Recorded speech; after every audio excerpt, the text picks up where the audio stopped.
Bienvenidos a un nuevo contenido de creepypastas, casos reales y leyendas urbanas, espero que sea de su agrado.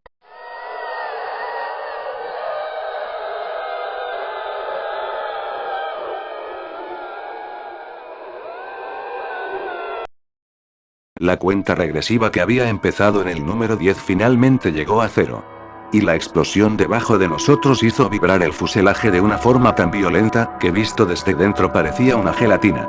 Todo se movía tan drásticamente que estaba seguro de que en cualquier momento todo estallaría en mil pedazos. Después de varios minutos, el cohete se estabilizó y el movimiento apenas era perceptible. Habíamos pasado la fase más crítica del despegue, pero apenas era el inicio de un viaje que duraría unos cuantos días más. Nuestro destino era nuestro satélite natural, la Luna.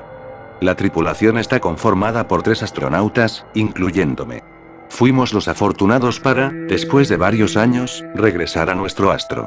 Nuestra misión en realidad era bastante sencilla, y más tomando en cuenta que aquella misión era únicamente para demostrarle al mundo que la nueva era de viajes espaciales había empezado.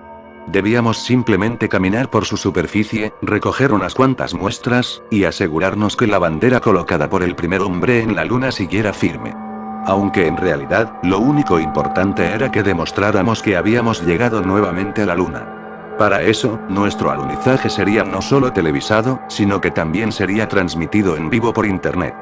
Nos pusieron unas cámaras bastante pequeñas y nada estorbosas encima de nuestros trajes espaciales, de tal forma que todo el mundo viera lo mismo que nosotros.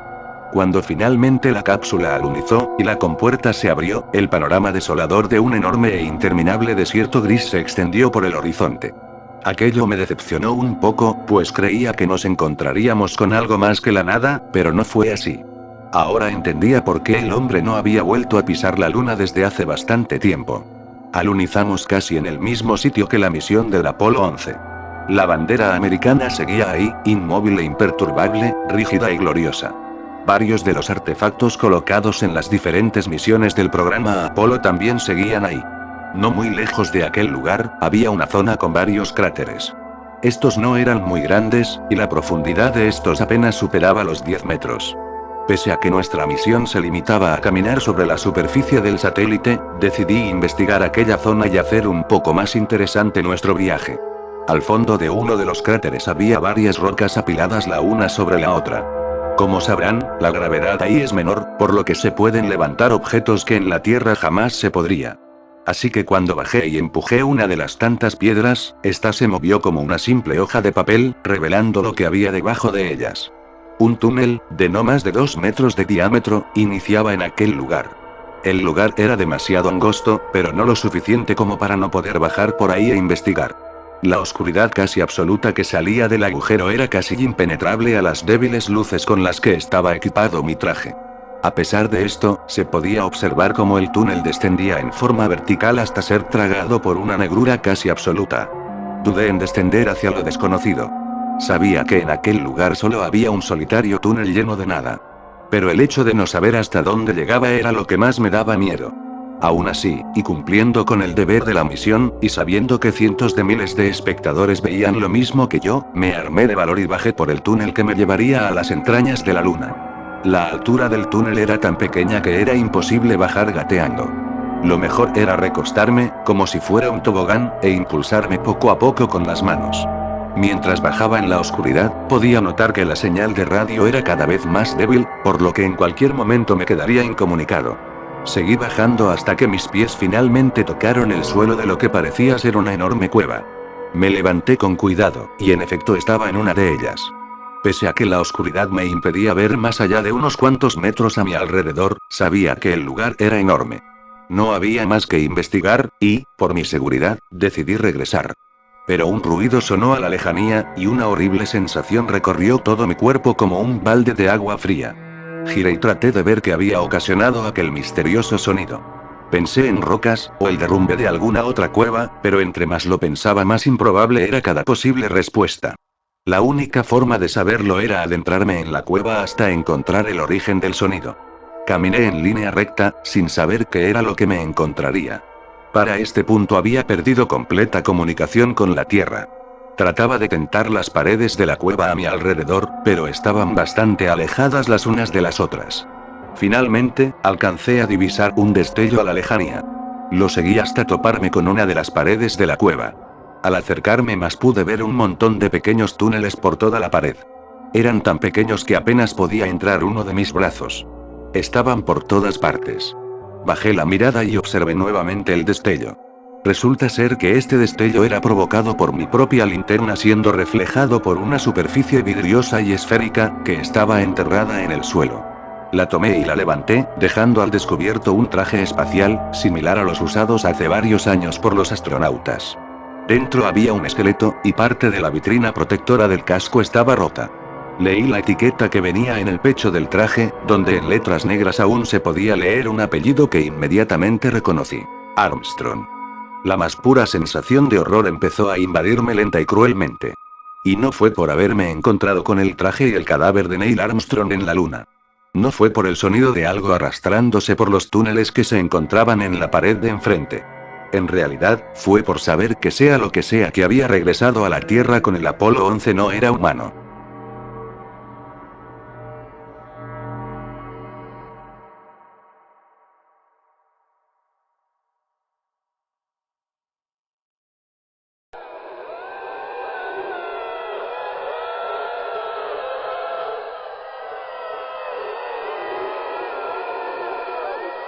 En 1989, concretamente el 30 de noviembre, fue registrado uno de los casos de abducción más relevantes de la historia. De acuerdo a la historia narrada por el investigador en su libro Witnessed, una joven mujer conocida como Linda Napolitano fue secuestrada a través de un rayo luminoso, en su apartamento en el piso 12 de un edificio ubicado en el centro de Nueva York, muy cerca del puente de Brooklyn, ante la mirada atónita de múltiples testigos, quienes secretamente narraron al investigador los pormenores de lo acontecido. Los hechos se registraron a las 3:15 de la madrugada cuando el protagonista del evento se encontraba en su cama. Repentinamente se percató de la presencia de 3 figuras humanoides que la observaban desde la ventana. Cortille recordó haber sido llevada al interior de una nave, donde se encontraban otras personas, entre ellas el entonces secretario de la Organización de las Naciones Unidas, ONU, Javier Pérez de Cuéllar. A los presentes en aquella singular reunión se les habló del daño que se estaba causando a nivel ecológico en nuestro planeta. Cortille narró a Hopkins que uno de los seres llevaba entre sus manos un pescado y mencionó: observen lo que están causando a su planeta. Entre los testigos localizados se cuenta una operadora de teléfonos ya jubilada, que transitaba por el puente de Brooklyn, 2 agentes secretos y el diplomático. En aquel 1989 había un gran movimiento en la ONU, debido a la caída del muro de Berlín, que causó conmoción a nivel mundial. El exsecretario transitaba junto con su comitiva por el mencionado puente, cuando se percataron de que varias personas habían estacionado sus automóviles para observar las evoluciones de un objeto de forma discoidal que presentaba una serie de luces muy potentes. Quienes vieron este hecho creyeron que se estaba rodando una película, algo que es muy común en la ciudad de los rascacielos. Sin embargo, grande sería el asombro de los presentes cuando del objeto una luz, que describen como cegadora, tomó al secretario y lo llevó al interior del ovni. Fue ahí cuando se encontró con Linda Napolitano. Hopkins realizó una profunda investigación y encontró que el exdiplomático de la ONU regaló al hijo de Linda Cortille una escafandra con su firma, hecho que confirmaría el nexo entre los personajes descrito en este caso, aunque hasta el día hoy Pérez de Cuéllar niega tener conocimiento del hecho.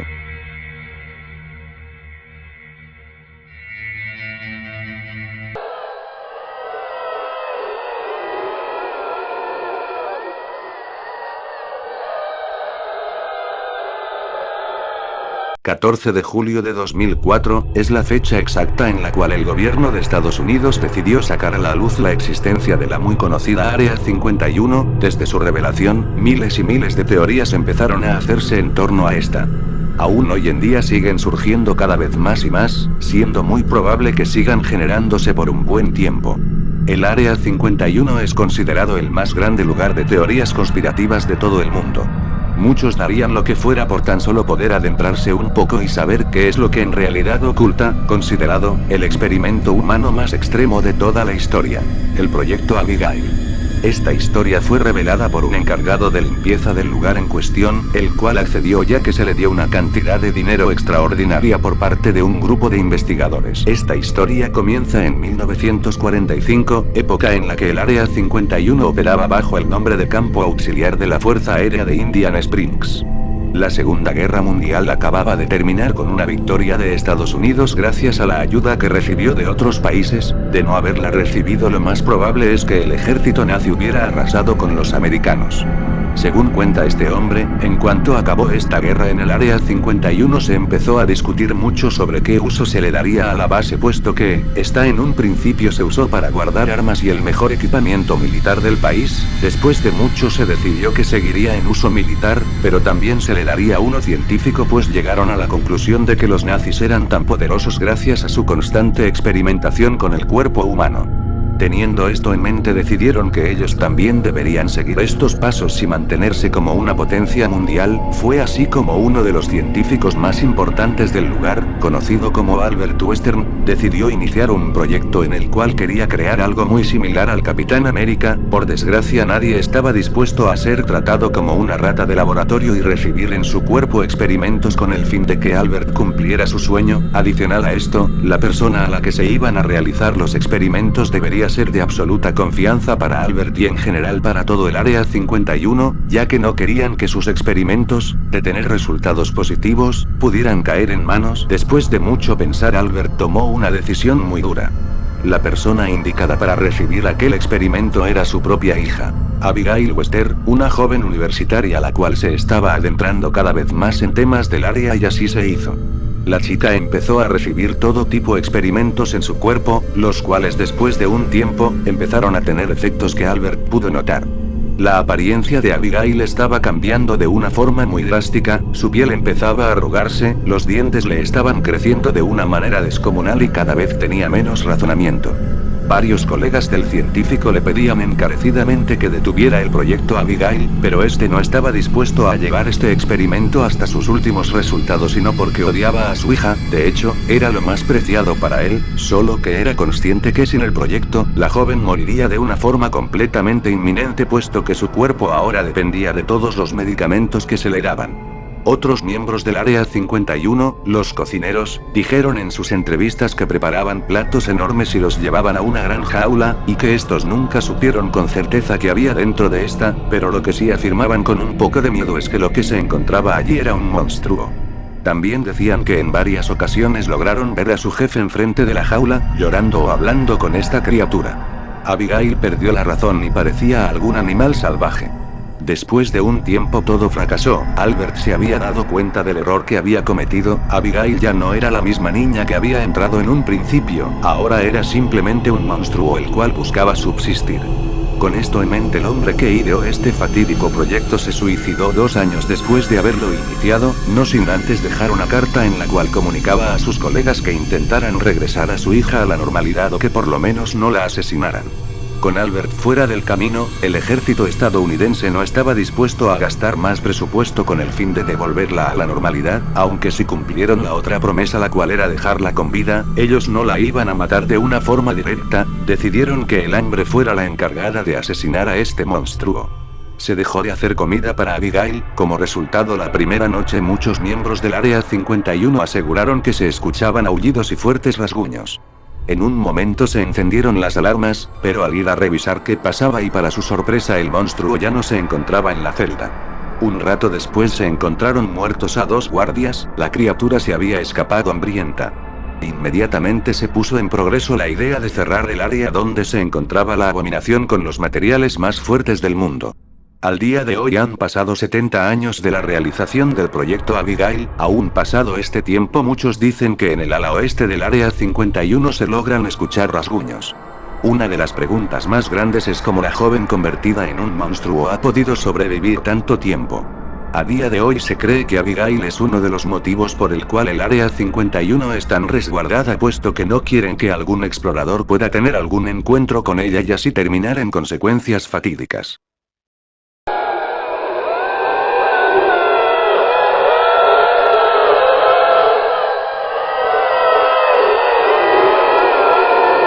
Año 3014. Norteamérica vivía en guerra con su propio gobierno, contra sus propios ideales, llegando al punto de una incansable guerra civil que no parecía tener fin. En el mismo país, en el mismo lugar donde la misma raza, se empezaron a regar cargamentos llenos de toxinas, al parecer la nueva arma que el gobierno preparaba. La guerra civil ya se había extendido 5 años y por primera vez parecía tener un fin, si no amistoso, violento. El grupo subversivo SEI había llegado a tomar por sorpresa a la Casa Blanca durante una reunión con los concejales. Todos, encapuchados, con armas radioactivas y láseres a propulsión, amenazaban a los demás violentamente, desatando de vez en cuando ondas radioactivas dirigidas a un rehén para que los demás no pretendan oponerse al SEI.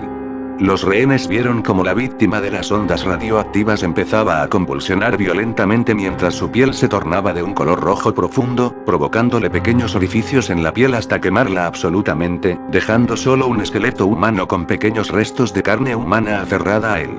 El olor que desprendía los restos del rehén ahora ya extinto, provocó que muchos de los presentes empezaran a vomitar. Uno de los secuestradores, miembro del SEI, Gerald, se acercó y les brindó alcohol a cada uno para que se sintieran mejor. Gerald era un joven que desde niño, había sentido la ira de la pobreza y la marginación de la sociedad. Nacido en un barrio pobre y con solo una madre que velara por él, hizo lo que estaba a su alcance no para salir adelante, sino más bien solo para sobrevivir. Al fallecer su madre a manos de unos policías que merodeaban por la zona, Gerald sintió como lo abatía la soledad, la tristeza y el fracaso, todo reunido en él.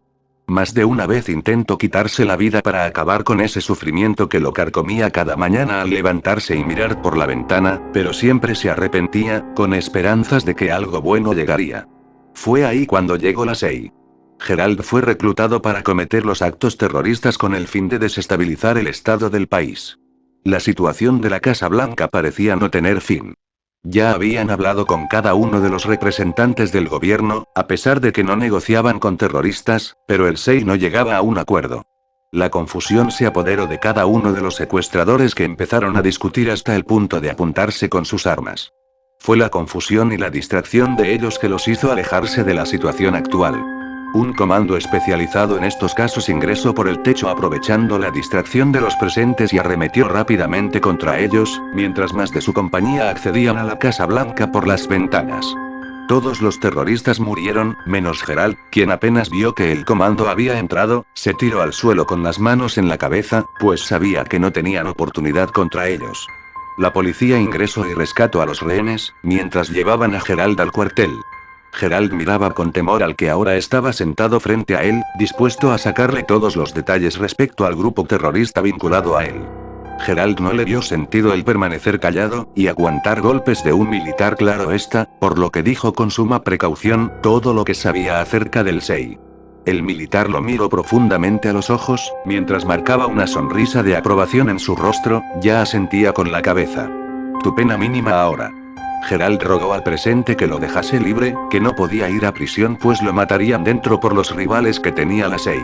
Al militar no pareció importarle, él solo recogía los papeles y los folders que estaban esparcidos en la mesa, dispuesto a irse, cuando de repente la puerta se abrió y entró alguien más.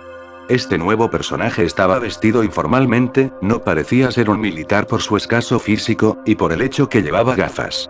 Este personaje discutió en voz baja con el comandante mientras giraba de vez en cuando a mirar a Gerald.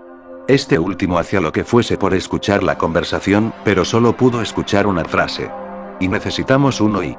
El comandante se giró hacia Gerald y le dijo que lo dejaría a solas con el Dr. Blas, quien tenía una oferta para él. Los ojos de Gerald brillaron de la esperanza, una oferta sea cual fuese quería decirle una ventaja para no ir a prisión.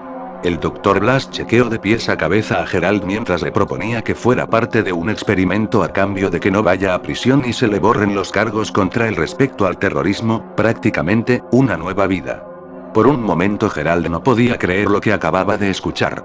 ¿Podía ser algo como eso cierto? Gerald le pidió más detalles al Dr. Blas mientras este se acomodaba la correa.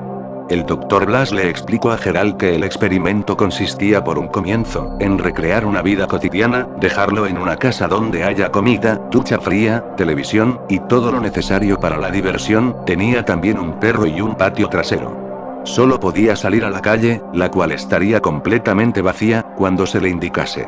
Claro está que sería mientras dure el experimento, ya después se le dejaría en libertad, y en todo momento del experimento, llevaría un brazalete que le impediría escaparse. El doctor tragó saliva y le dijo lo más importante de la conversación. Durante 6 semanas, se le suministrarían una píldora, por cada semana, y a la 7ª semana se le dejaría en libertad. A Gerald le pareció algo muy sencillo, incluso demasiado simple como para que no haya una trampa. Gerald le preguntó acerca de las píldoras, qué efectos tenían y para qué necesitaban a alguien como él para ingerirlas.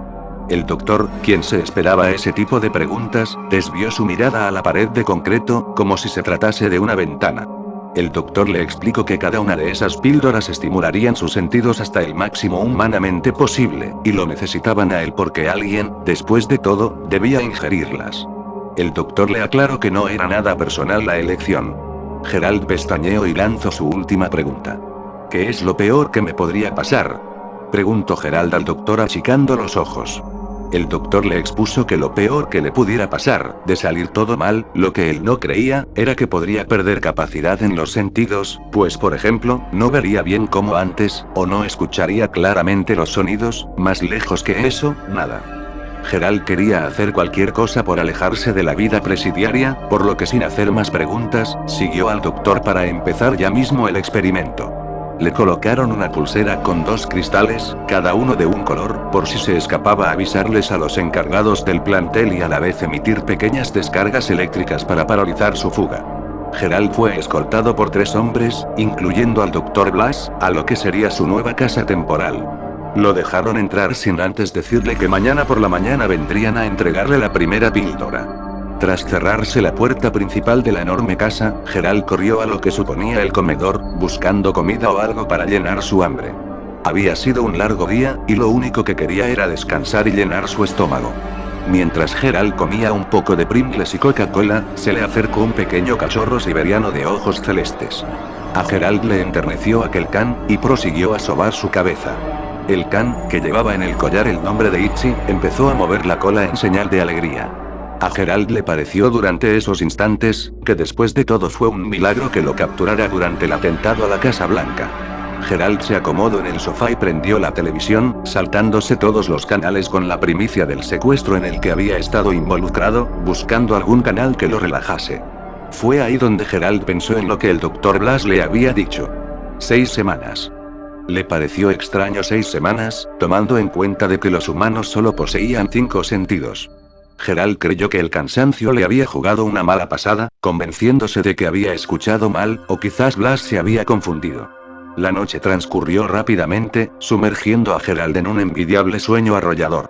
A la mañana siguiente Gerald saltó del sofá al escuchar los ruidosos golpes de la puerta. Vio la hora y se dio cuenta de que eran las 11 am y era probable de que ya sea hora de probar lo que Blas le encargó. Gerald corrió hacia la puerta aún algo sonámbulo y la abrió.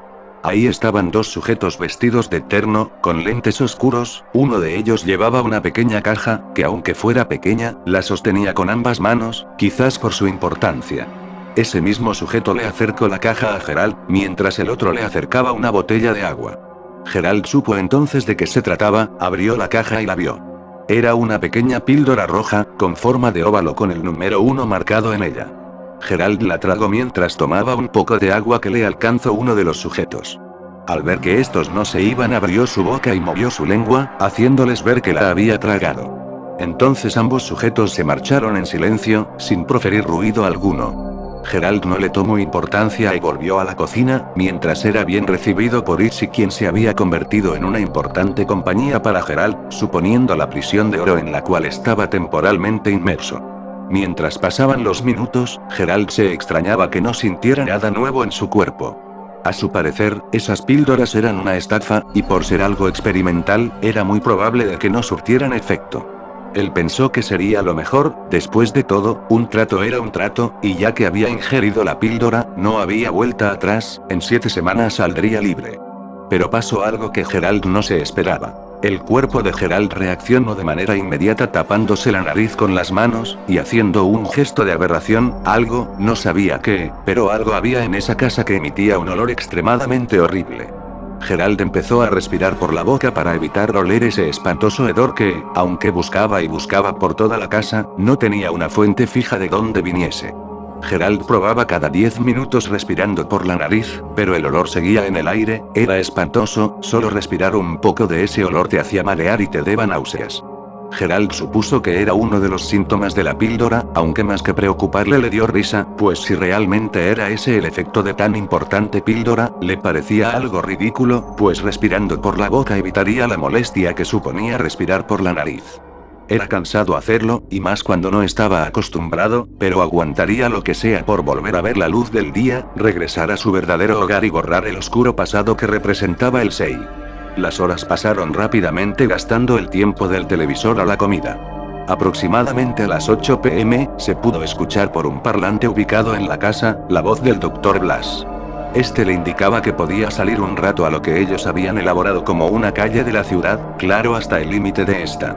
Gerald se emocionó con tal idea, cogió una cadena que se encontraba en la repisa, y salió a pasear con Ichi. La calle como lo esperaba, estaba vacía, pero se veía real, era como salir a horas de la madrugada por la calle de su ciudad, puesto que todos estarían dormidos.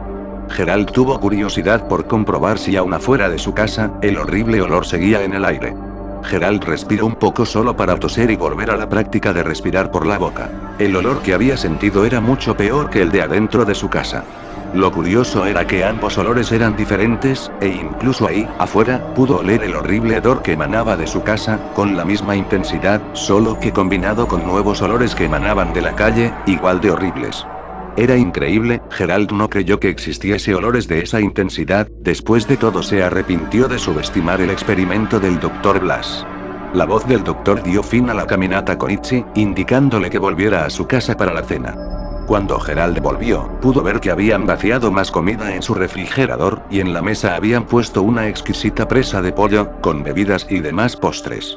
Gerald usó una vez más su olfato. Gerald pudo oler la sangre quemada del pollo, carne azotada por el fuego, órganos y demás bacterias aún impregnadas en la comida, por lo que tuvo que correr al baño y vomitar. No pudo aguantar ese espantoso olor. Fue ahí que juró definitivamente no volver a usar su olfato, y prosiguió a disfrutar la exquisita cena que le habían preparado. Durante una semana Gerald no tuvo más problemas con su olfato, incluso para dormir ya se había acostumbrado a hacerlo por la boca, lo que no le supuso molestia alguna. Fue durante la segunda semana que sucedió otra vez. Sonó la puerta de la casa, y Gerald interrumpió el baño de Ichi para responder, sabiendo perfectamente de quiénes se trataban. Eran las dos mismas personas que la semana anterior, con una nueva caja. Gerald no la hizo larga y prosiguió a ingerir la píldora, que llevaba grabada el número 2. El efecto no se hizo esperar. La cabeza de Gerald dio vueltas y vueltas hasta sumergirlo en un sueño, del cual no se despertó hasta el día siguiente por la mañana. Gerald se dirigió aún con sueño hacia la cocina, siendo bien recibido por el alegre Ichi. Empezó a preparar su desayuno, respirando aún por la boca, la cual debía humedecer con agua cada cierto tiempo pues se secaba continuamente, suponiéndole otra molestia más. Gerald le dio un mordisco al sándwich que había preparado solo para escupirlo inmediatamente. Sabía horrible. Tenía un sabor a podrido, realmente horrible y sin gusto. La única explicación que encontró era la maldita píldora. Gerald no podía comer nada, sencillamente su paladar no lo aceptaba. Para no tener hambre, tuvo que tragar rápidamente la comida, sin siquiera saborearla, solo para que le dé la impresión de haber comido. No podía ni siquiera beber agua, su lengua le empezaba a arder, o congelar, variaba constantemente. Gerald empezó a arrepentirse de la decisión que había tomado, pues se dio cuenta que ese experimento no era en base a las píldoras, sino a la resistencia humana. Fue una larga semana para Gerald, quien rogaba que todo acabara de una vez. Sonó la puerta. Gerald no la abrió con la misma sonrisa de las veces anteriores, esta vez lo hizo con miedo. Tomó la píldora con el número 3 sin alargarla mucho y se acostó en el sofá, sintiendo como la cabeza le giraba incansablemente. Durmió 4 horas, hasta que un cosquilleo tremendo hizo que se levantara. Algo andaba mal. Gerald saltó del sofá y empezó a correr por la casa. Algo andaba mal, algo le pasaba a su cuerpo. Durante la siguiente semana, Gerald sufrió extraños síntomas, que lo alejaban de la realidad, ya no quería salir a pasear por la calle, su única distracción era la televisión. Gerald sentía constantemente pequeños cosquilleos en la piel que aumentaban cada vez más, y variaban según la posición en la que se encontraba. Una ligera brisa del viento era como un golpe a la pared para él, y posicionar sus manos encima del sofá era como meter su mano en pequeñas hileras filosas. La puerta sonó. Esa era la cuarta píldora, y cada vez la situación empeoraba, pero Gerald ya había entrado en el juego, debía salir victorioso. Después de todo, durante toda su vida luchó incansablemente contra la opresión y la maldad, era un guerrero y no se dejaría vencer hasta no dar lo mejor de sí. Ingirió la píldora y se recostó en el sillón. Gerald no pudo conciliar el sueño debido a que constantemente estuvo escuchando un pequeño ruido a la lejanía que se iba acercando cada vez más, hasta hacerse más fijo. Gerald sintió miedo, mucho miedo. La píldora debía relacionarse con el sentido del oído, pues podía escuchar claramente susurros, gotas de agua, personas hablando, e incluso el ruido de agitación que emitía Izzy por tener un problema en la garganta. Gerald se cubrió muy bien los oídos con algodón, intentando retomar su día, que ya de por sí era una tortura estar vivo. Esa fue la semana más dura, Gerald ya no podía aguantar más, solo faltaban 2 semanas, pero Gerald sentía que durante esas 2 semanas, las cosas empeorarían. Gerald empezó a sentir molestias en la garganta, esta se secaba constantemente, ya no podía seguir así. Igualmente su estómago, solo había estado ingiriendo comida sin masticarla, lo que le estaba provocando severas molestias en los intestinos. Su piel ya no aguantaba más moverse, Gerald prefería estar quieto para no sentir esa irritable sensación en la piel. Era un infierno. Gerald midió el tiempo con la poca fuerza que tenía, y se quitó el algodón de las orejas transcurriendo ya una semana. El ruido de la puerta le hizo chillar de dolor, por un momento creyó que le sangrarían las orejas. Abrió la puerta y le arrebaté la píldora al sujeto de terno. Tomó la quinta píldora. Ya estaba más cerca de su libertad. Gerald se quedó mirando la televisión en el sofá, con los subtítulos activados para no tener que romperse los tímpanos. Estuvo las siguientes 3 horas mirando la repetitiva programación de la televisión, cuando de pronto vio algo que lo paralizó de la impresión. Pudo ver como una cabeza se asomaba por la ventana de la casa. Pudo ver como una persona totalmente ensangrentada y cubierta de barro lo observaba con sigilo. Gerald corrió rápidamente a la cocina y empezó a llorar. Algo pasaba. Gerald empezó a tener visiones. En la cocina yacía el cuerpo de un niño sin extremidades, encima de la alacena, un niño que aún movía la cabeza, o lo que quedaba de ella. Gerald no soportó las visiones y se encerró en su habitación después de asegurarse de que no hubiera nada ni nadie allí. Gerald se tapó los ojos con una venda y esperó. Pasaban los días y Gerald empezaba a desesperarse, su cuerpo, su mente y su alma no aguantaban más esa situación, no aguantaban más las horribles cosas que veía, que sentía, que escuchaba, que olía, y que degustaba. La presión, o quizás la locura, empujaron a Gerald a quitarse la venda, el algodón de las orejas, y salir de su habitación, respirar por la nariz y saborear la comida. Definitivamente el cuerpo humano está hecho precisamente como un templo el cual tiene limitaciones, como uno concreto al cual solo cabe cierto número de personas. Asimismo funciona el ser humano, procesar demasiada información al cerebro puede causar un colapso, asimismo agudizar los sentidos más allá de lo que el cuerpo puede aguantar. El Dr. Blas entró a la casa, ya que nadie respondía, encontrándose con una imagen insólita. El cuerpo de Gerald se encontraba tendido sobre el suelo de la sala, junto a su perro Izzy, este último, completamente bañado en sangre. Izzy tenía mordiscos en todo su cuerpo, mientras que el cuerpo de Gerald no presentaba herida alguna. El corazón de Gerald no latía, sus ojos estaban abiertos y totalmente en blancos. El Dr. Blas se frustró, ese era el 6º paciente que no llegaba a probar la 6ª píldora.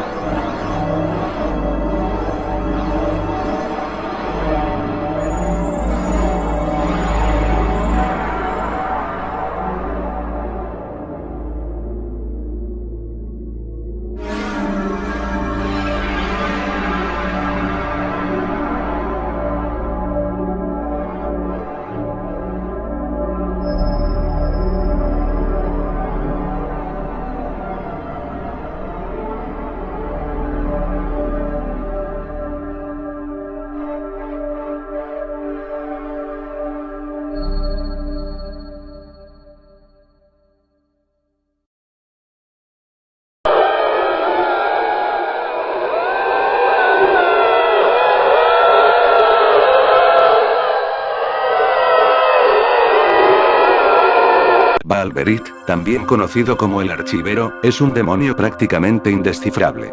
Algunos demonólogos sostienen que Valverit es abogado, un oficio que los mismos investigadores paranormales califican de diabólico, y que su memoria es prodigiosa. La relación de Baalberith con la abogacía se remonta a la época de los fenicios, donde ocupaba el papel de testigo en la formulación de juramentos y actas. El lector ácido acaso conjeture que todos los demonios son el demonio de los abogados, pero esto no es del todo así, al menos desde una perspectiva mitológica. Entre los siglos XV y XVII DC, Baalberith aparece con frecuencia en distintos grimoríos y libros prohibidos. A menudo se lo describe como héroe de las causas perdidas, es decir, como defensor de los que siempre son derrotados en los tribunales. Los pobres y los desamparados. Nadie ha logrado descifrar por qué Baalberith pasó de ser el demonio de los abogados y las cortes de justicia a asistente de alquimistas y boticarios. En este contexto, favorece la transmutación de metales y la resolución de disputas durante el mes de junio. De acuerdo con el libro de jueces, el templo de Baalberith, o Baalberith, fue destruido tras una disputa con Abimelech, lo cual precipitó su culto al olvido. El nombre de Baalberith proviene de Baal, es decir, de aquel dios multiforme que en los libros malditos fue asociado a distintos demonios, como el propio Baal, Baal-Zefón, Bael, Belfegor, Belial y Belcebú, entre otros. Su nombre significa literalmente, Señor del Convenio, Baal, Señor, y Berith, Convenio. Es decir, el patrono de los acuerdos. Los mitos hebreos son oscuros en relación a Baalberith. Sabemos que adoraban a un ídolo llamado Baalberith tras la muerte de Gideón, idéntico, según los rabinos, al poderoso Baal-Zebú, es decir, Belcebú. Algunos sostienen que su culto estaba tan extendido que la mayoría de la gente portaba algún tipo de talismán o amuleto de Baalberith cuando encaraban un negocio o una disputa pública. Otros, con argumentos igualmente razonables, afirman que Baalberith es nada menos que Belcebú en persona, y que su nombre fue cambiado debido a su popularidad entre la gente. Finalmente debemos citar una leyenda bastante oscura de Baalberith donde se lo relaciona directamente con una especie de dispositivo diseñado para el placer femenino. Este vínculo, estrictamente lingüístico, acaso provenga de la similitud de la palabra Berith, convenio, acuerdo, y Berith, circuncisión.